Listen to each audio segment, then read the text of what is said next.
आज शादी हो रही थी उसकी। किसके साथ हो रही थी, क्यों हो रही थी, ये वो कुछ नहीं जानती थी। उसे तो सख्ती से तैयार होने का आदेश दिया गया था और बिना उसकी अनुमति के उसे तैयार भी कर दिया गया था। मानो एक गुड़िया को कपड़े पहनाकर मंडप में बैठा दिया गया हो। हर तरफ चहल पहल थी। औरतें ठहाके लगा रही थीं। आदमी लोग इधर उधर दौड़ भाग कर रहे थे।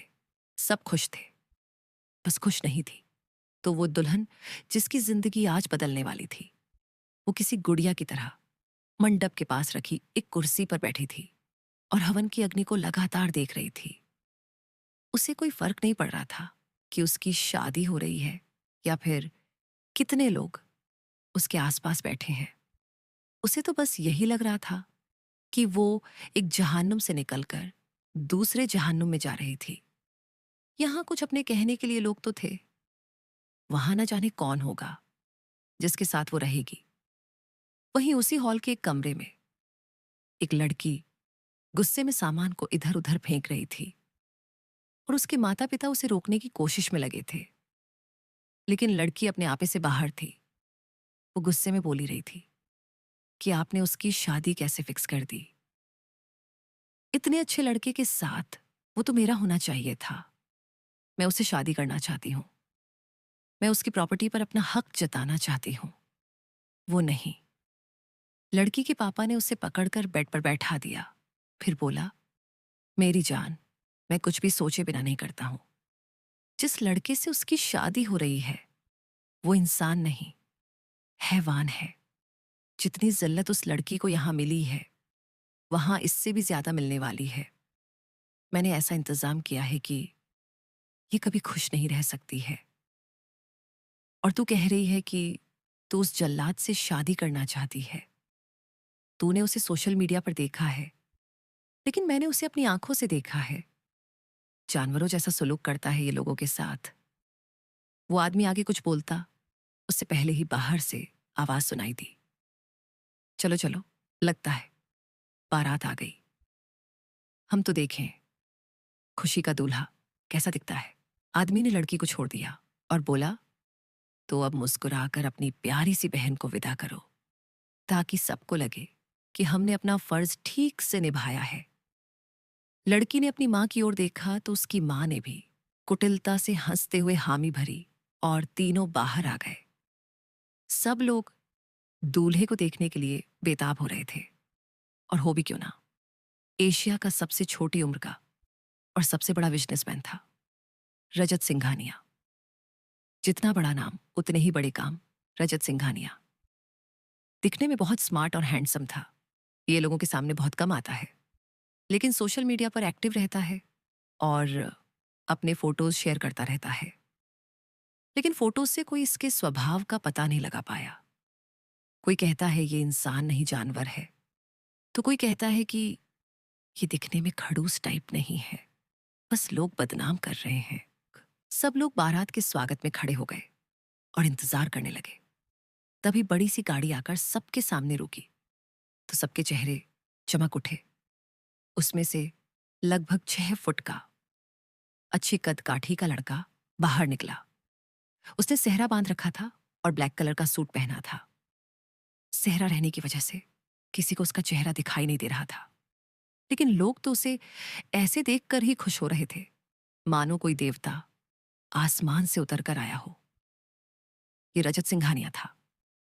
वो अकेले ही उन लोगों की ओर बढ़ गया तो सब लोग खुसुर फुसुर करने लगे कि ये अकेला ही क्यों आया है, क्या इसके परिवार में कोई नहीं है, या फिर ये लेकर नहीं आया।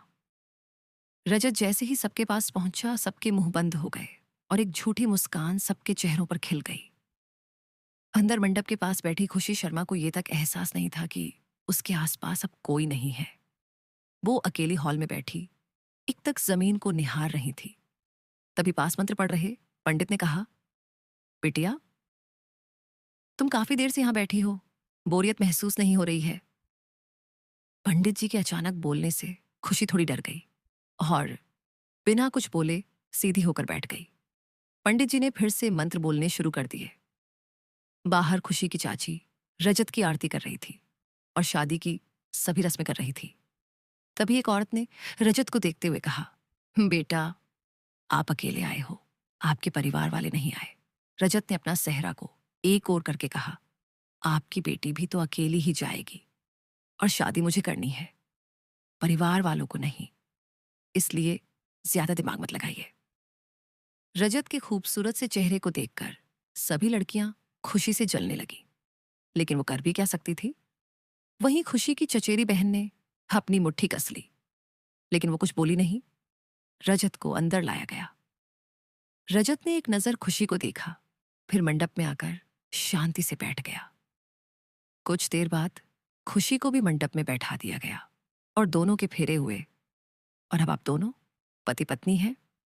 पंडित जी ने फिल्मी डायलॉग बोलते हुए कहा तो सब हंस पड़े, लेकिन ना तो रजत के चेहरे पर हंसी आई और ना खुशी के चेहरे पर। खुशी 5 फुट 6 इंच की एक पतली सी और गौरी सी लड़की शादी के लाल जोड़े में बहुत खूबसूरत लग रही थी, लेकिन उसके चेहरे पर ना कोई खुशी थी, ना कोई राम। मानो वो इस दुनिया में है ही नहीं। उसे एक गुड़िया की तरह एक जगह से उठाकर दूसरी जगह बैठा दिया जाता, और वो भी जैसे अपने आप में हो ही ना। खैर, शादी हुई और रजत खुशी को लेकर अपने घर की ओर रवाना हुआ।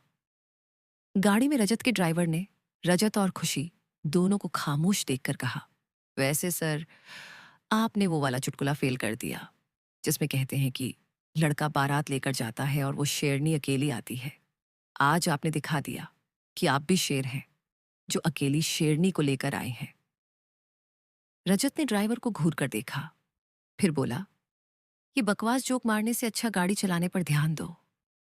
रजत ने एक नजर खुशी को देखा, जो बाहर देखकर बिना किसी भाव के आराम से बैठी थी।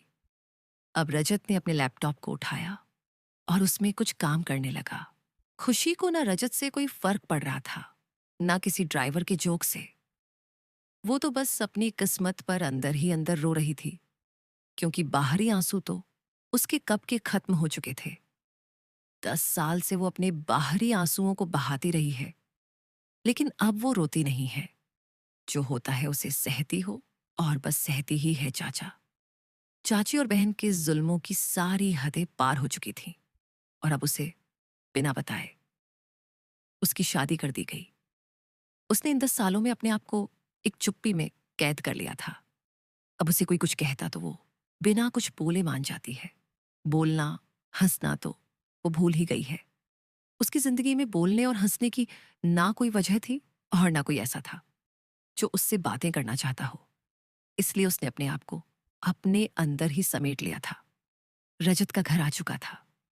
रजत बाहर निकल गया, लेकिन खुशी अभी बैठी रही, क्योंकि उसे नहीं पता था कि घर आया है या नहीं और आगे क्या करना है।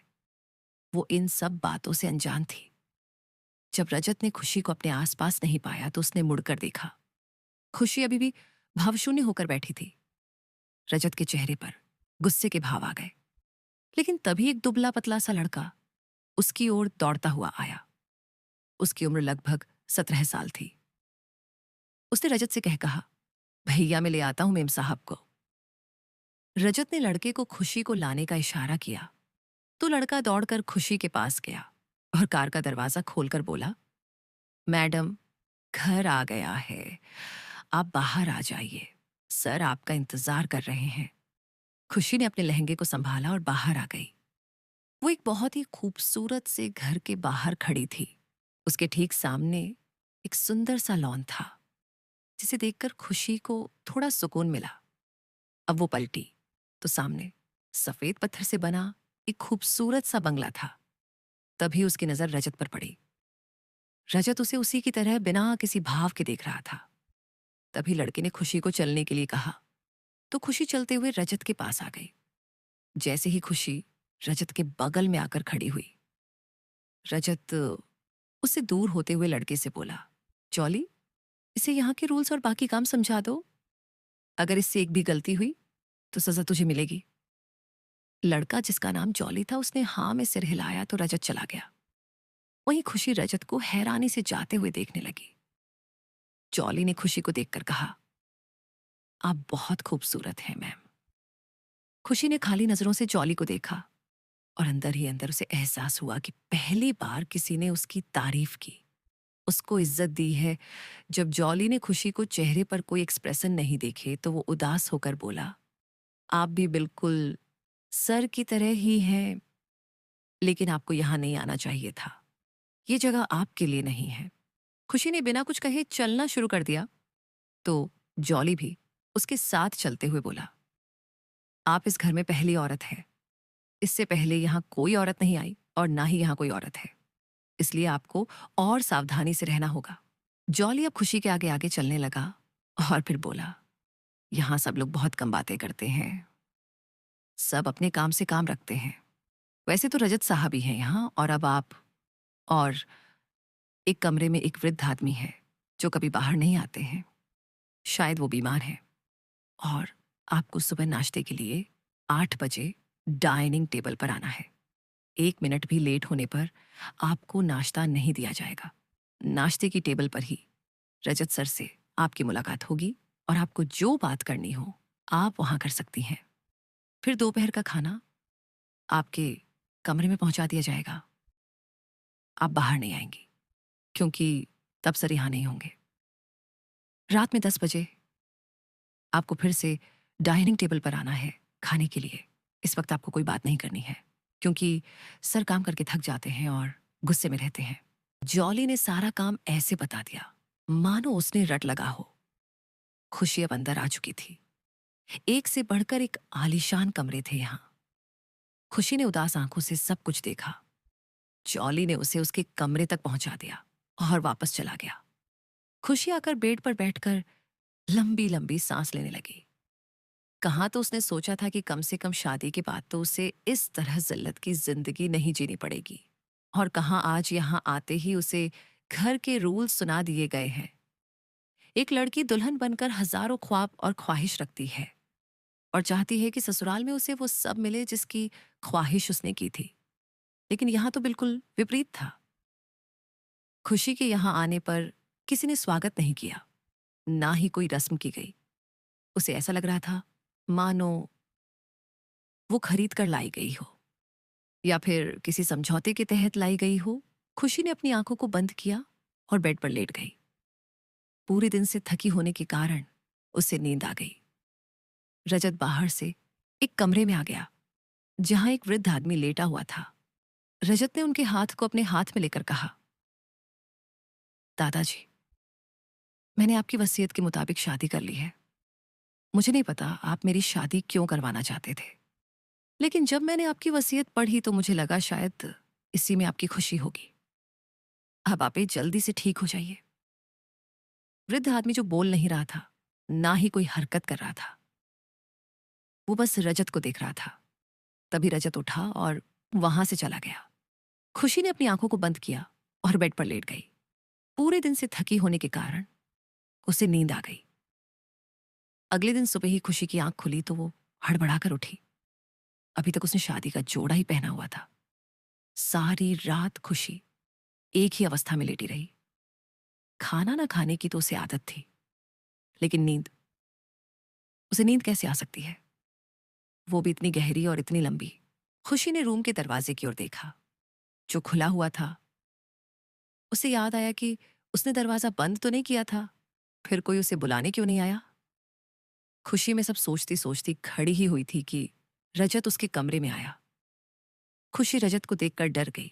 उसने अपने हाथों को मलना शुरू कर दिया। खुशी अभी भी कल की जैसी ही लग रही थी।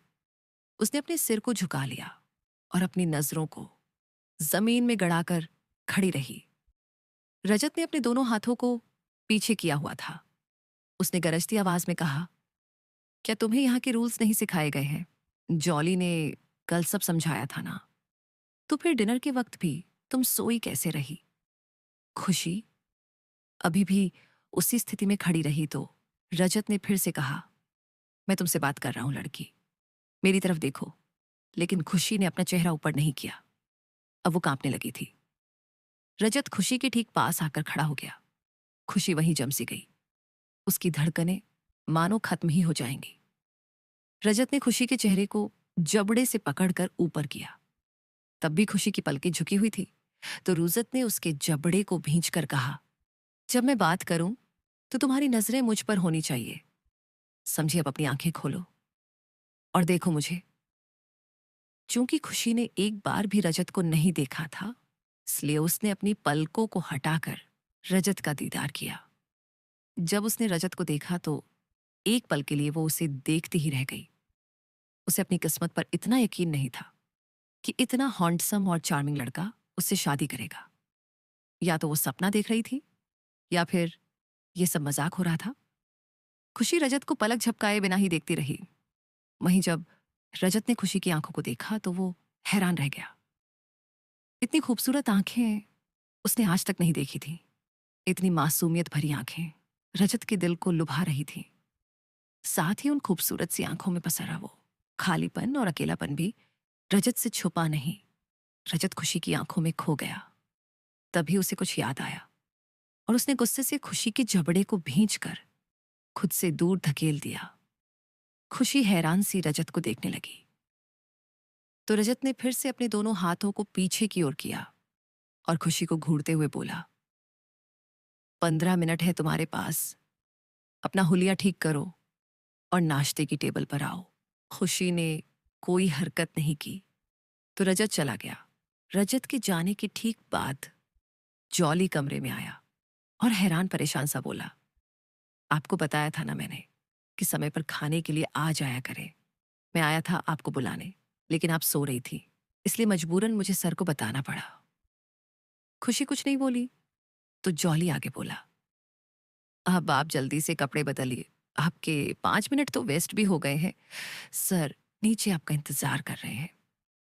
खुशी हड़बड़ी में बाथरूम देखने लगी तो जॉली ने बाथरूम की ओर इशारा करके कहा, वो वहां, और कपड़े यहां बाहर अलमारी में है। प्लीज लेट नहीं होना। खुशी जल्दी जल्दी अपने कपड़े निकालने लगी। जल्दी करने से उसके हाथ कांपने लगे थे, इसलिए कभी उसके कहीं पिन चुभ जाती तो कभी कहीं। फिर भी वो अपनी पूरी कोशिश कर रही थी। उसका हाथ जगह जगह चोट से भर गया। आखिर 7 मिनट में उसने अपने कपड़े और जोड़े को खोला था। अब वो जल्दी से नहाकर बाहर आई और अलमारी में कपड़े ढूंढने लगी। अलमारी में एक से बढ़कर एक कपड़े थे जो वेस्टर्न स्टाइल में थे। खुशी एक साधारण सी लड़की थी। उसे वेस्टर्न कपड़े ना तो पसंद थे ना ही उसे पहनने आते थे। इसलिए उसने अपने बैग से एक कुर्ता निकाला और साथ में जीन्स पहन ली। उसने अपने गीले बालों को ऐसे ही छोड़ ऊपर से दुपट्टा डाल लिया। रजत के दिए वक्त से 5 मिनट लेट हो चुकी थी वो। अब खुशी के हाथ पैर फिर है कांपने लगे थे, लेकिन क्या करती, बाहर तो उसे जाना ही था। इसलिए उसने अपने साधारण से स्लीपर पहने और बाहर चली आ गई। रजत अब भी खुशी के इंतजार में बैठा था। वो लगातार घड़ी को देखकर जॉली की ओर घूरता। तभी खुशी उसे आती हुई दिखाई दी, साधारण से कपड़ों में और बिना मेकअप के, सिर पर दुपट्टा लिए। वो दिल हसीन लग रही थी। खुशी की पलकें अभी भी झुकी हुई ही थी। रजत एक तक उसे देखता रहा। जब वो डाइनिंग टेबल के ठीक पास आ गई तो रजत उठा और खुशी की ठुड्डी को पकड़कर उसका चेहरा ऊपर किया। खुशी रजत को देखने लगी और मन ही मन बोली, अब ये मुझे क्या सजा देने वाला है। शर्मिंदा हूं, मुझे माफ कर दो प्लीज। आगे से मैं कोई गलती नहीं करूंगी। खुशी ने जल्दी जल्दी सब कुछ कह दिया, मानो अगर वो कुछ पल के लिए रुकी तो सब कुछ भूल जाएगी कि उसे कहना क्या है। जॉली के होठों पर बड़ी सी मुस्कान आ गई। उसने जोर से हाँ में गर्दन हिलाई। फिर वो खुशी की ड्रेस की ओर इशारा करके बोला, आपने जिस नंबर की ड्रेस पसंद की है उसको पहनने के लिए आपको इस एलईडी से पता चल जाएगा। जॉली ने रिमोट लिया और एलईडी को ऑन करके बोला, कौन सा नंबर है ड्रेस का। खुशी ने बिना बोले वार्डरोब की ओर इशारा किया तो जॉली की नजर 5 नंबर पर गई जहां से खुशी ने ड्रेस लिया था। जॉली ने एक चैनल चलाया और वहां से चला गया। कुछ देर में खुशी ड्रेस पहनकर बाहर आई। इस बार उसने हल्का सा मेकअप भी किया था, जो शायद उसने एलईडी से ही सीखा था। उसने अपने बालों को भी करीने से सजा लिया था। अब वो ठीक से तैयार हो चुकी थी, इसलिए वो बाहर आ गई। दरवाजे पर ही उसे रजत मिल गया। रजत ने खुशी को देखकर उसकी तारीफ में मुंह बनाया और उसके करीब आ गया तो खुशी उससे 2 कदम पीछे होकर दीवार से लग गई। रजत ने दीवार पर हाथ रख दिया और खुशी के कान के पास आकर धीरे से बोला, अब लग रही हो ना मिसेस खुशी, रजता सिंघानिया। खुशी ने रजत से नजरें नहीं मिलाई क्योंकि उसे उस ड्रेस में अनकंफर्टेबल फील हो रहा था, लेकिन वो नहीं चाहती थी कि एक बार फिर जॉली उसकी वजह से मार खाए, इसलिए उसने इसे पहन लिया था। जब खुशी ने रजत को नहीं देखा तो रजत ने खुशी की बाजू को कसकर पकड़ते हुए कहा, तुम्हें भूलने की बीमारी है क्या? मैंने कहा ना, जब मैं बात करूं तो तुम्हारी नजरें मुझ पर होनी चाहिए, और ये जो तुम भोली बनने का नाटक कर रही हो ना, ये किसी और के सामने करना। मैं तुम्हारी सारी असलियत जानता हूं कि तुम कैसी लड़की हो, समझी? ये कहकर रजत ने खुशी को छोड़ दिया और वहां से चला गया। खुशी की आंखें भर आईं। उसे समझ नहीं आया कि रजत उसकी किस असलियत की बात कर रहा था और उससे इतना गुस्सा क्यों था। खुशी ने अपने आंसुओं को अपने अंदर ही समेट लिया और लंबी सांस लेकर रजत के पीछे पीछे चल पड़ी। रजत आकर डाइनिंग चेयर पर बैठ गया तो खुशी भी आकर उसके सामने बैठ गई। दोनों ने नाश्ता किया और रजत बिना कुछ कहे उठकर चला गया। खुशी हैरानी से उसे देखती रह गई। खुशी वहीं बैठी रही और सोचती रही कि अब वो क्या करे। क्या वो अपने कमरे में चली जाए या फिर यहां रहकर रजत के आने का इंतजार करे। खुशी काफी देर तक वहां बैठी रही, लेकिन जब रजत नहीं आया तो वो उठकर अपने कमरे में चली गई। जॉली भी उसे दिखाई नहीं दिया तो उसने मन ही मन प्रार्थना की कि अब जॉली को कोई सजा नहीं मिलनी चाहिए, कहीं रजत ने उसे कुछ कर तो नहीं दिया है। खुशी मन ही मन अपने आप में उलझी रह गई। रजत सीधे अपने रूम में आया और गुस्से से एक फ्लावर पोट को उठाकर जमीन पर फेंक दिया। तभी खुशी की वो मासूम आंखें उसके ख्यालों में आ गई। रजत ने खुद से कहा, क्या तुम ये हो जो मेरे सामने हो, या फिर ये सब तुम्हारा दिखावा है, या तुम वो हो जो मुझे बताया गया है। रजत ने लंबी सांस ली और ऑफिस के लिए निकल गया। खुशी अभी भी अपने में ही उलझी हुई थी। तभी जॉली आया और शॉक होते हुए बोला, दी, आपने अभी तक कपड़े चेंज नहीं किए हैं, क्या आप कंफर्टेबल हैं इन कपड़ों? जॉली को देखकर खुशी की जान में जान आई। उसने धीरे से कहा, कहाँ चले गए थे तुम? मुझे लगा फिर से तुम्हें पनिश किया जा रहा है। जॉली, अरे नहीं दी, वो सर ऑफिस गए हैं ना, तो उनका सामान रखने गया था गाड़ी में। खुशी चौंक कर बोली, क्या? वो चले गए, लेकिन क्यों? जॉली हैरानी से, क्यों? नहीं जाना चाहिए था क्या? खुशी नहीं, मेरा मतलब, मुझे ऐसे तैयार करने का क्या मतलब था उनका? इतनी सी देर में क्या हो गया जो उन्हें ये आधे अधूरे कपड़े पहना दिए हैं? जॉली, हमारे सर ऐसे ही हैं। वो अपनी वाइफ को भी सोशल मीडिया पर दिखाना चाहते होंगे, इसलिए आपको इतने अच्छे से तैयार किया होगा। आपके पास फोन होगा ना, आप भी देख लेना। खुशी उदास होकर बोली, मेरे पास कोई फोन वोन नहीं है, तुम जाओ यहां से, मुझे कपड़े चेंज करने हैं। जॉली कुछ कहता उससे पहले ही खुशी ने मुंह फेर लिया तो वो चला गया। Continue next.